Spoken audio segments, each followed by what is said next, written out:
It is 12 noon. We begin hour number 3 on this beautiful, not yet humid Wednesday. That's very important in the Deep South. We appreciate Brian Edwards from Vegas Insider joining us earlier, talking some NBA playoffs, what would be good financial investment for you if you're interested in that. Peter Rauterkus, who covers the Auburn Tigers for AL.com. He joined the program.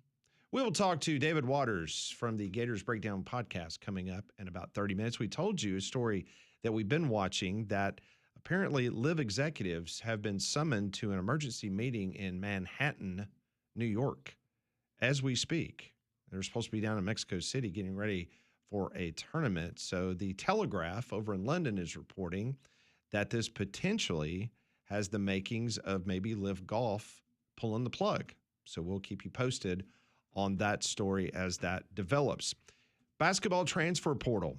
We told you earlier that Aiden Sherrill, the outstanding big man from the Alabama Crimson Tide, he visited Indiana earlier this week. He then was scheduled to go to Michigan State for a visit. On3 is reporting that that is now questionable. It seems like Indiana is right now the leader for his services moving forward.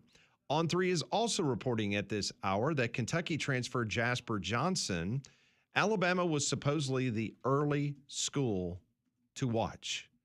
On3 is now reporting it has now shifted to the University of Missouri from Jasper Johnson. Also speaking of Alabama, Cade Phillips, the Tennessee transfer, name very familiar in these neck of the woods. His father played quarterback at the University of Alabama. His mom also played at the University of Alabama in basketball. He is visiting Texas A&M. He was at Alabama over the weekend. On3 is reporting it's unclear if he will take any more visits at this time. The Tide, though, they were the early favorite, but it sounds like the Aggies now have gained the upper hand. So it seems like Bucky McMillan. It's the last time I tell Paige anything. Next thing I'm talking, oh, this guy's going to be really good for Alabama. And she goes in the other room, makes a phone call, and here we are. One more bit of news reporting Ridiculous. by On3. Alabama is currently hosting Mississippi State transfer Jamarian Davis Fleming for a visit. Sources believe Nate Oates and company are in good shape in his recruitment, but not ruling out him taking an additional visit or two. So there's a lot of Alabama notes. Well, he's the fallback if the Blackwell kid doesn't work out. The kid that's currently number 3 on the field of 68 available transfers. Yeah, but he's number 1 in my heart. Okay. So kind of get you up to date and also lands on some little bit of rumblings of what potentially is going on down in Auburn from the basketball transfer portal circuit. It is very, very interesting. Sebastian Williams-Adams, he was one of the freshmen and really a standout and kind of a core guy. Seemed to get better during the season for Stephen Pearl. We announced on Friday that he had come to an agreement with Auburn. He would be returning as a part of that core. But now Justin Hokanson of Auburn Sports, a part of On3, reporting about an hour ago. And this has been a situation that maybe has been developing for days, but apparently his camp, his agent, after agreeing in principle to a deal, circling back and wanting a new deal.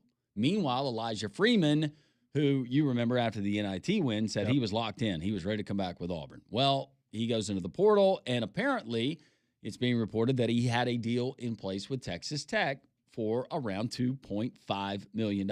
Yes, for one season, I believe. That was reported $2.5 million for Elijah Freeman. Wow. Wow is really the only way to respond to that. And apparently that deal fell through and didn't happen. So now Elijah Freeman's camp has come back to Auburn and said, hey, is there still an offer there? So that's just a snapshot of what's going on, at least at one program.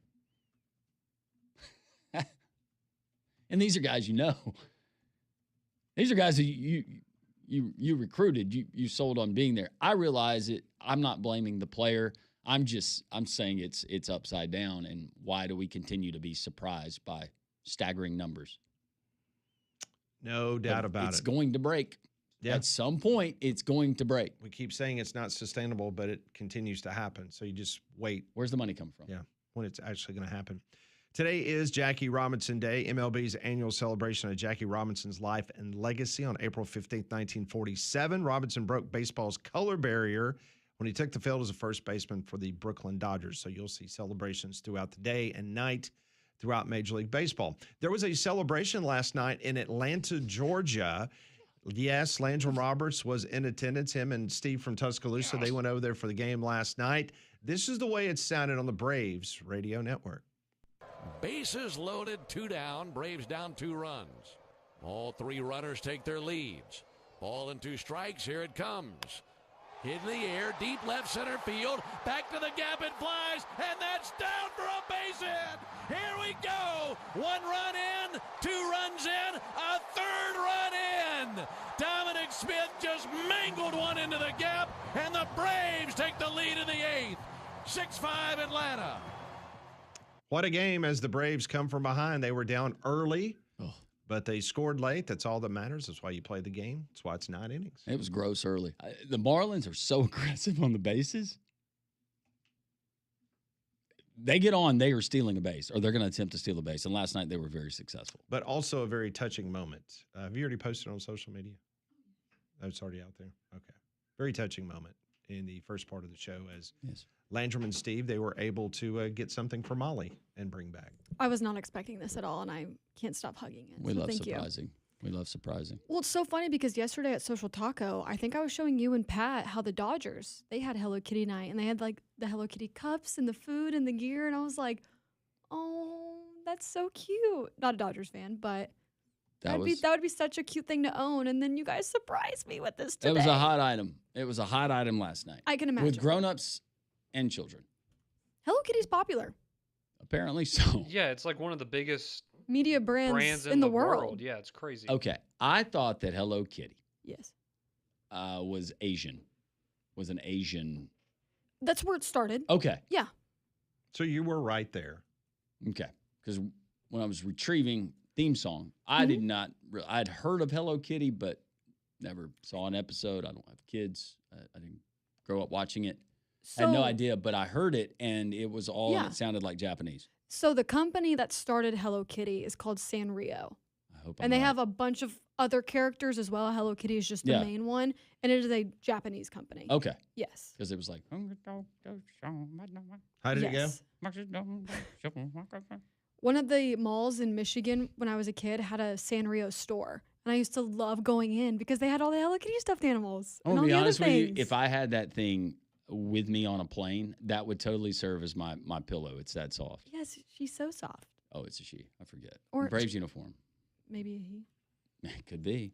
It's just Hello Kitty. It doesn't matter. Yeah. Well, the bow and the hair. That's what they tell us. That tips it off. Do you want to know the only brands in the world that are more valuable than Hello Kitty? Pokemon. Pokemon's number 1. Mickey Mouse. Mickey Mouse. And I would say something from Nintendo. Mario Brothers? Yeah, Mario. Nope. Let's go Harry Potter. Yep. Star Wars. Okay. Barbie. Winnie the Pooh. And I guess Blood the Honey? collection of Disney princesses. Okay. And Marvel. So what number is Hello Kitty then? It is 9. Okay. Top 10. It's crazy. And then you said Disney princesses? I guess that's its own brand. Like I said, Cinderella. huge. Ariel. Ariel. Jasmine. Belle. Sleeping Beauty. What's Frozen Girl? Elsa. Anna and Elsa. Is she a princess? Yes. Okay. Well, technically she's a queen, but she's in that category. She once was a princess. I'm yes, gonna have to she go. was. I'm gonna have to go to the judge for this one. Pat, Snow White. She's not a queen. She's not a princess. She's a princess. Is she? Yeah. Why would she not be? Because she's not a princess. Is it? I don't know. I mean, just don't- technically, she's not a. That's the first But question. didn't she marry the She prince? hooked up with Prince Charming. No, that was that's Cinderella. Sleeping That was Beauty. Cinderella, Oh, sorry. I don't know. I Can't think keep Sleeping Beauty's prince is Prince Florian. You can tell that I had 2 boys. She Did- shared did a not- flat with 7 men. Did not watch a bunch of. She's a princess. bunch of Yeah. those. She has royal blood. Snow according to White Google. is? Yeah, she royal blood. Oh, I there was you like go. Merida from Brave. She was a cool princess. Like I said, we were not watching Cinderella or Snow White in my house. That's okay. I was. I thought Snow White was hot as a kid Of course she did. for a cartoon. I was more That of and a- Jessica Rabbit. No, Jasmine. Jessica Rabbit. She was fine. Jasmine's the hottest one. Jasmine, which one is that? The Aladdin. Aladdin. Yeah, Oh, absolutely. That was always like when I was in college at Halloween parties. Oh, I'm sure that was a very popular that costume. was a very popular amongst sorority girls. oh, I bet it was. Yeah. Very much so. I brought my rug with me. Excuse me? Conrad. Is that Bill Self? She flies around on it, you know? Oh, yeah. Yeah. What'd you think I meant? Come on, guys. Oh, wasn't it something weird about the hidden images in the animation? Like animators were pervs in that? They put in some little Easter eggs.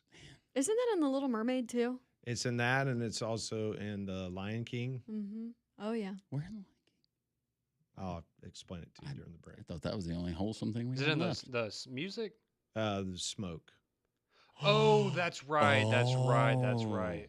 I've seen that, yeah. And it forms a silhouette of the devil? No. Oh. I'll tell you during the break. Okay. Can't wait. Braves in action tonight, 6:15. Bryce Elder with a 1-1 record, 1.02 ERA, takes on Chris Paddock from the Marlins, 0-2, 6.14 ERA, as the series continues there in Atlanta. Speaking of baseball, I got some news that the ABS that you got to witness last night in person, you loved it. You thought it was great. Yeah, they only used it once or twice. But unfortunately, because of the ABS, Major League Baseball games now are 4 minutes longer this year than they were last year. And last year, they were 6 minutes longer than the year before. So we have now gained 10 more minutes of game time over the last 2 years. Yes, eventually we'll get back to 3-hour games, which is the way it should be. 2 hours and 42 minutes. That is the average game time of a Major League Baseball game this year. Prior to 2023, game times were 3+ hours. So they have taken a significant decrease in game times. Despite longer games, attendance is also up for the 2026 season during this first month of the season. Attendance is up 4.2%. 6.98 million fans have attended 233 games across Major League Baseball. That's an average attendance of 29,955 per game. How many was there last night? Do you remember what the announced attendance was? I think it was north of 30. North of 30? I Well, think that's above I the think average. it was. Not to mention that it was Hello Kitty night. That's a big promotional night. Had the ticket package night. And then one thing I did notice with the ABS, and I pointed out to you, just watching a ball game there in a ballpark, is you didn't get the come on blue. Where was that? Come on. None of that, because ABS has taken that away. If you were into that of the game and you like to yell at an umpire over balls and strikes, you're not getting that anymore. But last night, concessions, not bad. Got the jumbo all beef hot dog. This is for Price is Right knowledge. $9.99. Oh. Wasn't too bad. Nachos were, I think, like $5, somewhere around there. Wow, that's good. So it wasn't astronomical prices. Very nice. Nice big souvenir cup. So I told you that 4.2% is the increase in Major League Baseball attendance. Would you like to take a guess at the two franchises that have had the biggest attendance boost in 2026? Well, The biggest Pirates. attendance boost. Pirates going to Because be they're one. good. And can I go Anaheim? That's where you want to go? Sure. Yeah, I'll go Anaheim. Okay. Pirates. Top two. I went Pirates in Anaheim. Not overall, you mean just in terms of No, overall, the biggest- biggest attendance boost. Oh, yeah, boost, not like Yeah. who has the highest No, attendance. the attendance boost from last year to this year. So, okay. Well, is this a trick question? Because the Rays, they're back in Tropicana. Biggest attendance boost. Yeah, I'll go Rays and I'll go Pirates. Okay, yeah. Pirates and I don't know, I like the Angels one. I'll go with the Angels. I'll go Pirates and the Orioles. Pirates and the Orioles. A little disappointed you guys did not get the top one. It's the Blue Jays. Because of how good they were last year, and everybody wants to go and support them. I only count American franchises, Pat. But yes, it was a trick question because Tampa's number 2. Oh, okay. Because they played in that little Mm-hmm. terrible Good pull there, little Landry. minor league stadium Yeah. in Tampa. That little mini Yankee Stadium. Yeah. Just a little mini. It's very version. nice of us to lend that to them, by the way. Where in mini Yankee Stadium, the right field wall is only 195 feet. as opposed to the big league park, which is 220. I had somebody ask, I guess there was like a TikTok or something going around last week talking about dimensions of baseball fields. And I had somebody ask me, they're like, so is it true that like all the fields are different? Yeah. They're like, how is that fair? I'm like, I don't know, but it works. It's not fair. Isn't it? Don't Build they a have something? smaller You stadium have the then. grandfathered in from some of the old ballparks, but now Major League Baseball on dimensions, Pat? Well, I mean, you have to, just like, the fence with the height of a fence, which would mean, like for instance, Boston. Well, you got Pittsburgh, which is cool. The height of their fence in Pittsburgh right field is 21 feet. Why is it 21 feet? That was Roberto Clemente's number. Oh, okay. I see what you're saying. But it has to have the trajectory has to be a certain distance. So if you have the fence technically up, the fence has to be a certain height. Like so Green that- Monster. Correct. Or what the Braves have in right with the brick there Facade. over the regular fence. Yeah. But in left field, where it's, 335 down the line, you've got the much Yeah, that's shorter fine. fence. It just has to be a minimum number to the foul line, and then how it curves out from there is, obviously up to you. Every home run that Judge hits to right field, I put an asterisk right there in my book. But it's opposite field. So it's like, You said it cancels out? yeah, a little bit. I like Aaron Judge.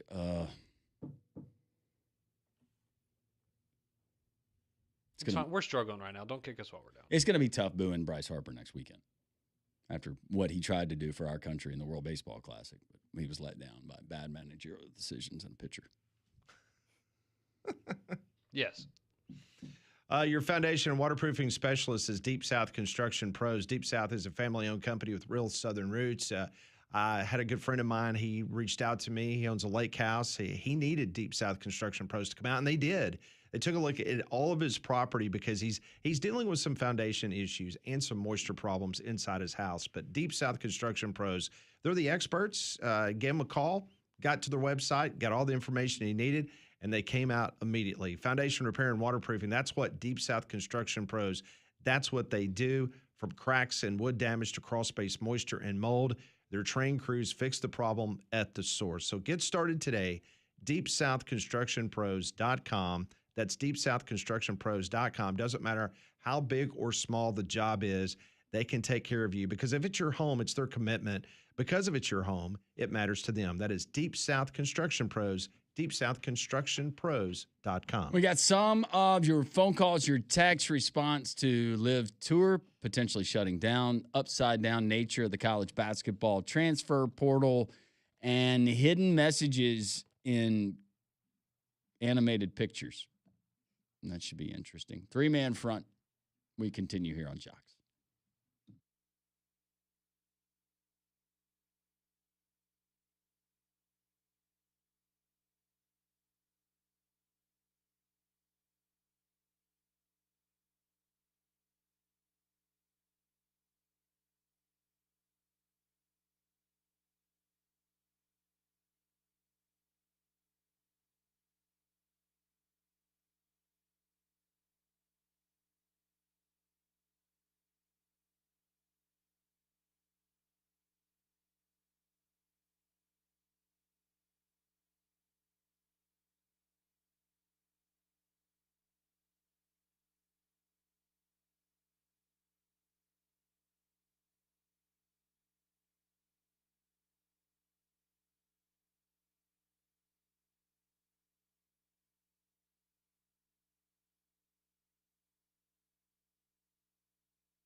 It is 12:23. Welcome back into Three-Man Front. And coming up in about 10 minutes, we'll go down to Gainesville, Florida. We'll find out about John Summerall's first spring practices as they have concluded their spring workouts with their annual Florida game, whatever they call it. Yeah, what do they call it? Gator Day or G-Day. G-Day? No, it's at That's Georgia. That's Georgia. Well, you got F-Day? A-Day for Alabama. Is that and F-Day? Auburn. I would imagine that's not going to work. Yeah, I don't think it's F Day. I don't know. F That's think I would every know day that. on a college campus. F day. Yeah, I don't know. We'll ask Dave. We'll let Dave tell us coming up. We are about 1 week away from the NFL draft in Pittsburgh, Pennsylvania. A lot of talk out there about what's going to happen with Ty Simpson, the former Alabama quarterback. Well, he stopped in Tampa, Florida earlier this week as he had an opportunity to catch up with Jon Gruden. Take a listen to what Ty Simpson had to tell Jon Gruden about what an NFL team's going to get out of Ty Simpson. What am I getting if I draft you? A guy who loves football and is loyal and wants to be the best to ever play.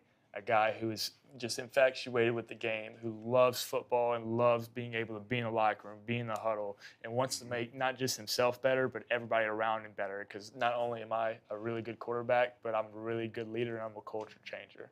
Who should the Raiders take, you or him? You know the answer. I love that Jon Gruden. I will say, I love that he gets to do this again. 22. And that he gets to do it with a place like Barstool, honestly, because he can 100% Oh, yeah, he can let it fly. Yes. More Ty Simpson with Jon Gruden.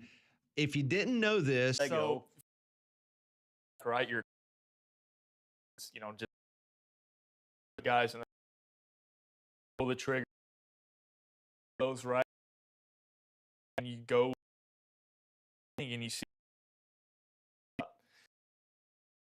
For me, put just and go through, have a huge collection in there at my house, and I just I like doing. I'd rather do that than play video games. I'm going to come over and see your collection. Man. I Come got on, to let's check do it. that out, man. That's awesome. all right, that's Ty Simpson talking about Legos, how important those are for a quarterback. I don't know. I'm guessing that Mendoza is going to go ahead of Ty Simpson, but from a just on the surface character standpoint, personality, I don't think you can go wrong with either one of those No, guys. I agree. No question.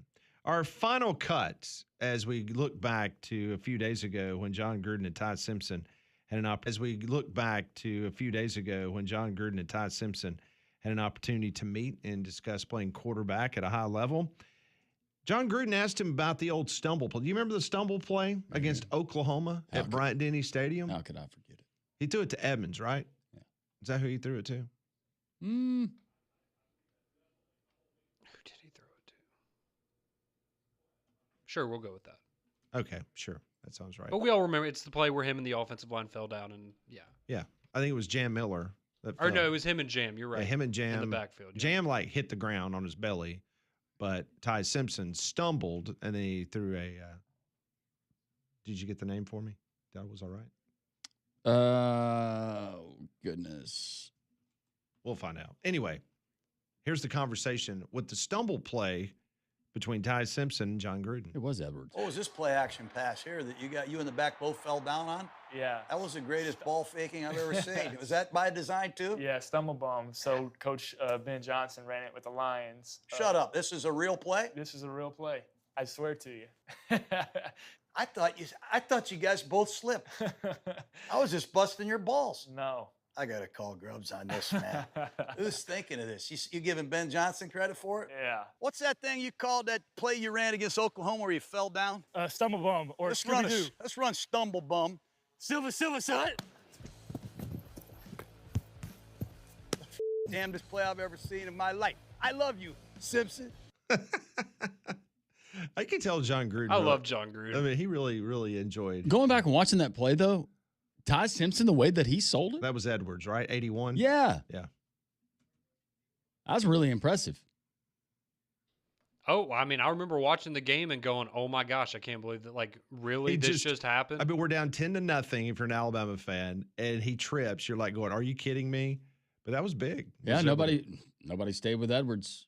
No. Sets up a big gain. Alabama ends up scoring. Yeah. Shout out to Molly's former offensive coordinator. Yeah, Ben. Detroit. Ben Johnson. He's good, man. Mm. I like how Gruden says, I need to call Grubbs. Yeah. Why don't you call him about his run schematics? Please. We don't do that. Hey, That'd be breaking great. news. I feel like Ryan Williams should have caught this pass. It's across the middle. And how It was many wide open. That's it's a tough descriptor there, Landrum. That could have described many a play last year. Well, we have people at home playing Ryan Williams, Coleman Williams bingo. Oh, I No. thought you were playing it like a drinking game every time he dropped a pass. Well, that was only Conrad, and that was in the press box. I wasn't the only one. All right, when we God, come he back. leads him a little bit more. That's a touchdown on the stumble bum. Well, he had stumbled. He I was know. trying to get his equilibrium back so he could throw a pass. Okay. Hit him Coming in up next, Not a first round pick. we'll talk Florida Gators with our man David Waters next.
It is 12:33 here on Jocks, three-man front.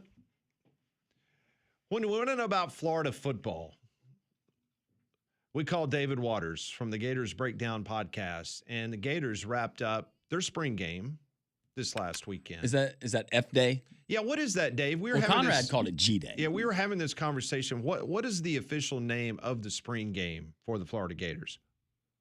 It is the Orange and Blue game. Orange and Blue game. Okay. We didn't know if they went. And they had a part where they were trying to make it rhyme at one point. I think it was called the Orange and Blue debut, but it's now just the Orange and Blue game. Okay, Orange and Blue game. Because obviously here in the state of Alabama, Auburn's is A day, Alabama's is A day. So, and I think Georgia is G day. G Day. So we didn't think it was F day. F day. Yeah, right. Didn't think that would work for obvious reasons. But anyway.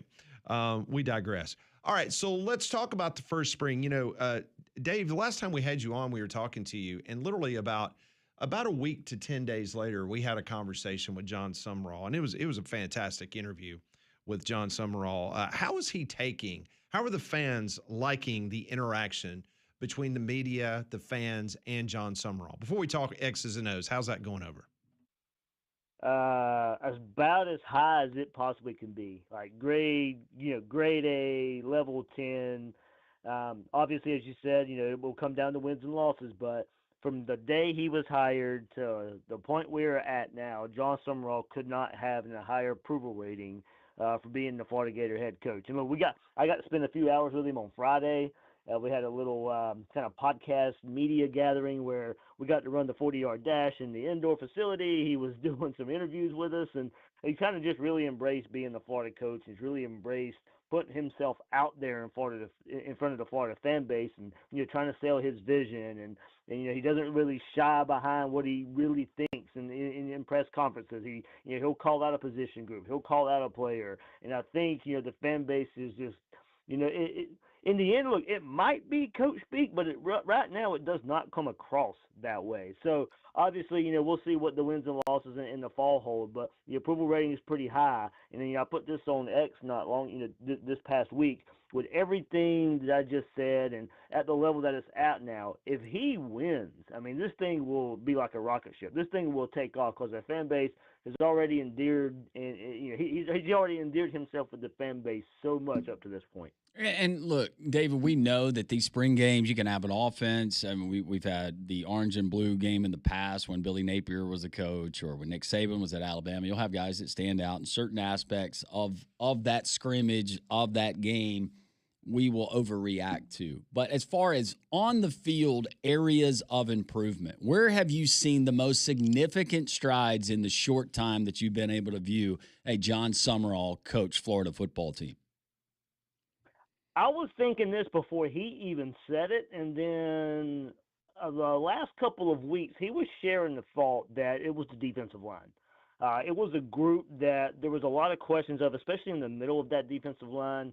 Florida did have to hit the transfer portal and, went and got DK Kalu from Baylor, Emmanuel Oibadejo from Jacksonville State, to try and shore up that defensive line. But it was about, Brendan Beck coming back as he transferred in from Baylor a year ago, him being his second season at Florida. Guys in their second years overall, and Joseph Mbachu and Jeremiah McLeod, and they flashed as freshmen. So could they take that next step they need to take to be ready to play SEC football?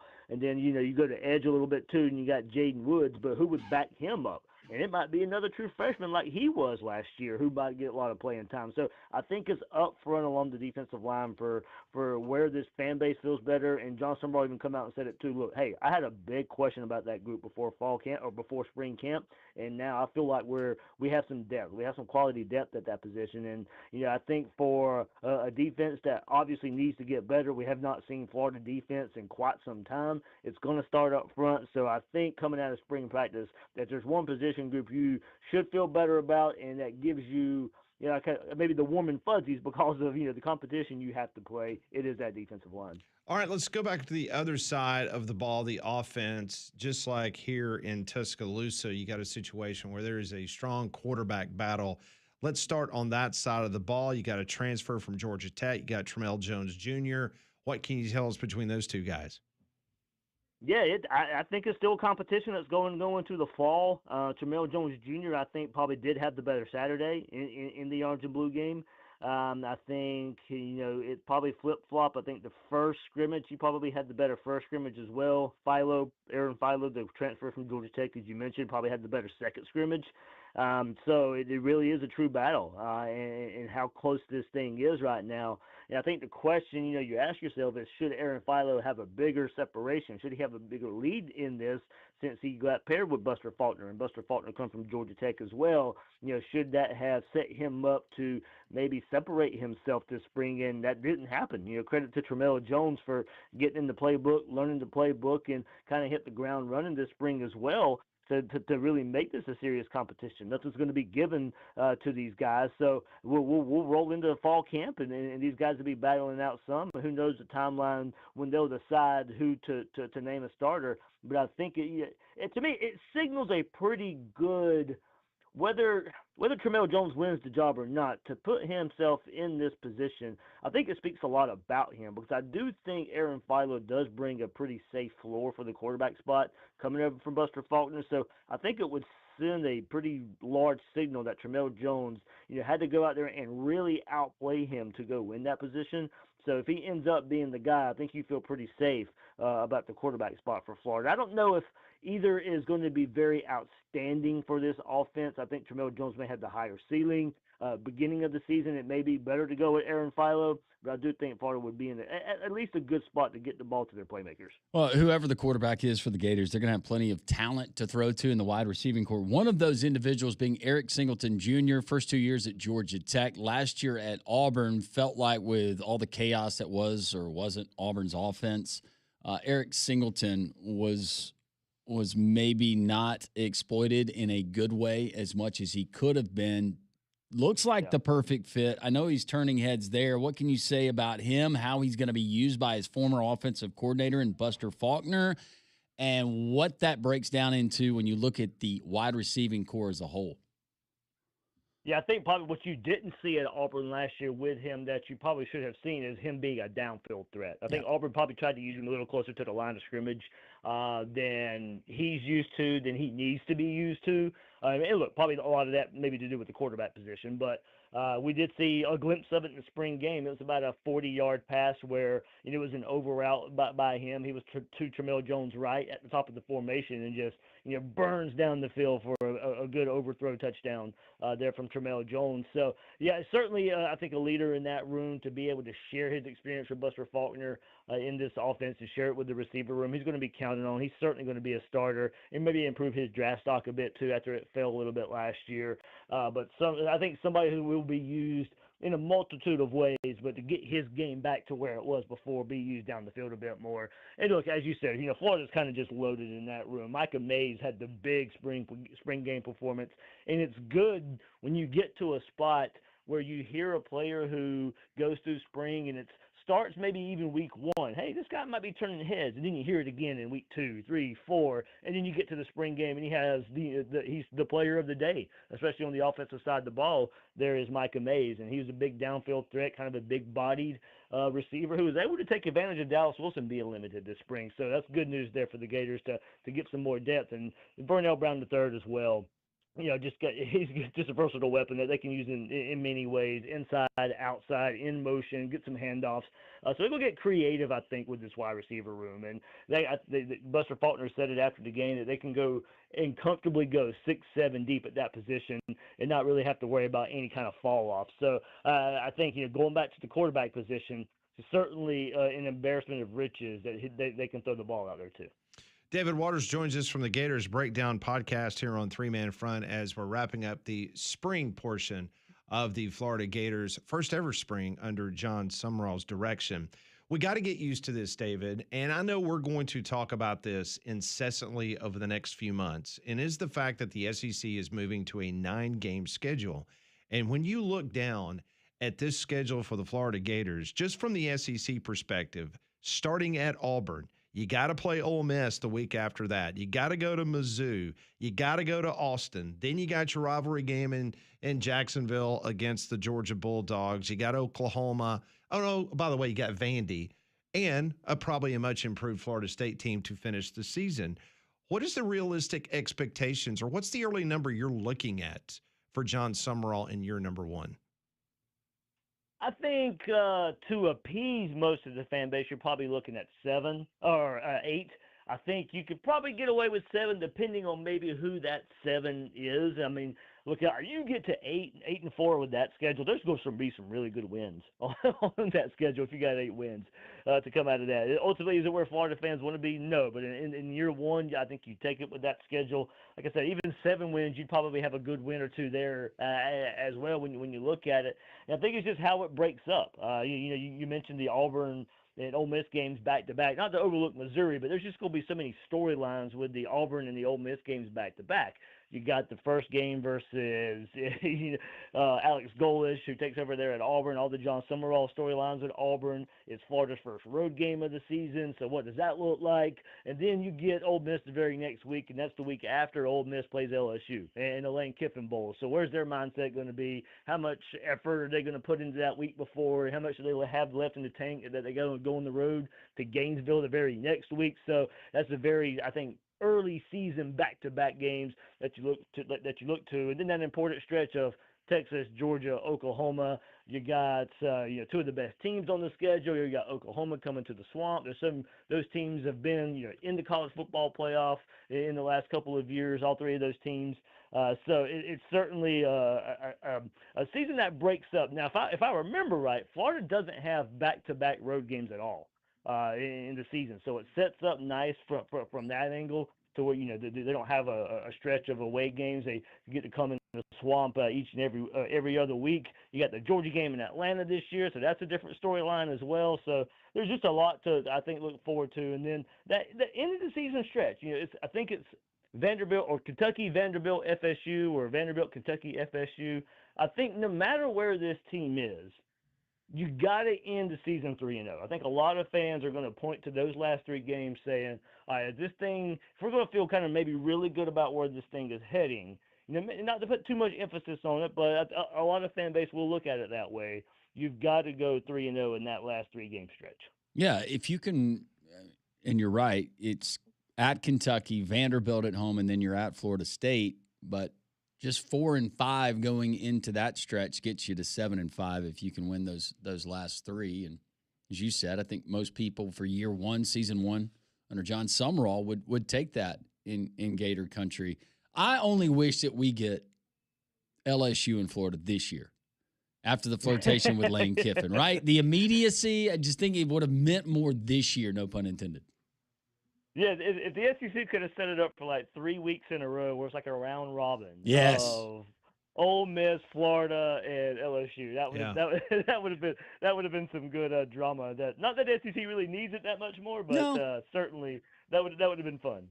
David Waters, Gators Breakdown Podcast, does a great job covering the Florida Gators. David, always great to talk to you. I'm sure we'll be bothering you again in the next few weeks or so as we get primed and ready for spring meetings in Destin. Then right around the corner, right down the road from you, we'll be in Tampa, Florida, getting ready for SEC Football Media Days. Yeah, not a bother at all, guys. Thanks for having me. Thanks so much. Thanks, he David. joined us on the Higginbotham Hotline like all of our guests do. Higginbotham is your one-source solution for insurance, financial, and HR services. The weather's getting warmer. The hot months are ahead. You want to make sure the AC in your car, your truck, your SUV is up to speed and working correctly. Our friends at the Garage in Pelham, located conveniently there in Pelham, Alabama, off of Highway 31. They're there, and they have right now the $40 off AC check coupon there at the homepage. You go to thegarageinpelham.com. They got 4 new AC diagnostic service machines that can handle the newest refrigerants. But the selling point, to not only can they handle everything under the sun when it comes to your automobile, but also it's the people that you're going to deal with. 5-star ratings across the board at the Garage in Pelham. Bob is the owner, and Bob's a wonderful human being, gives back to the community with charities and local schools and so many other ways.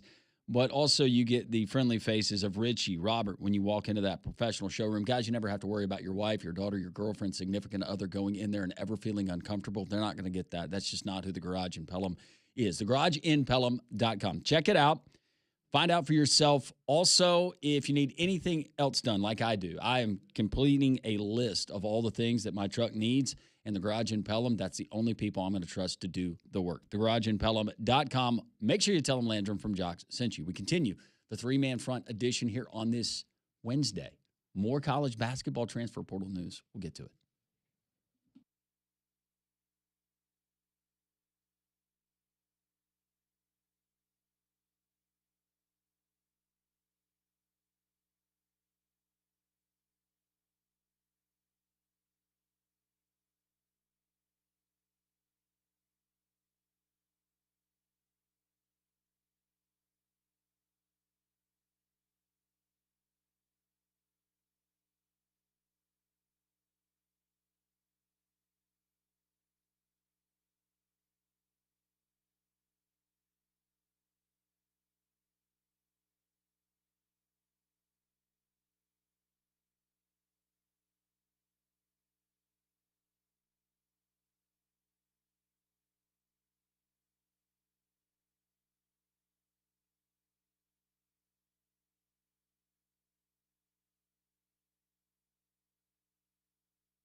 It is 12:54 here on Jocks. Welcome back into the program. Great conversation with David Waters.